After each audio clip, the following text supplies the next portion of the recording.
કેમ છો મિત્રો? બધાય મજામાં ને મજામાં જશો? તો આજે આપણે બનાવશું મીઠી સેવ. મીઠી સેવ બનાવવા માટે મેં અહીંયા તપેલીમાં દૂધ નાખીને ગરમ કરવા રાખી દીધું છે અને બીજી બાજુ ગેસના ચૂલા ઉપર આપણે કઢાઈ મૂકી અને તેમાં ઘી નાખશું અને તે ગરમ થઈ જાય એટલે હવે એમાં નાખી દઈશું કાજુ બદામ.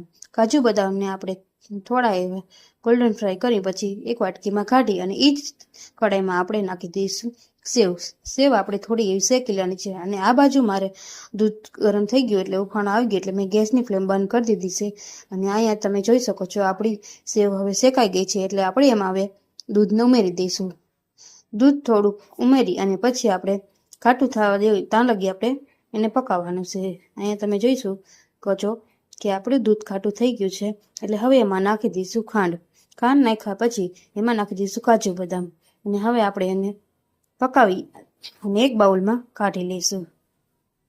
પછી એને થોડીક વાર ફ્રીઝરમાં રાખી દઈશું જ્યાં આપણી સેવ ઠંડી થઈ જાય એટલે હવે આપણે એક બાઉલમાં સર્વ કરી લઈશું. અને તમને મારી આ રેસીપી કેવી ગમી તો કોમેન્ટમાં કહેજો અને મારી ચેનલને લાઈક કરો, શેર કરો અને સબસ્ક્રાઈબ કરો.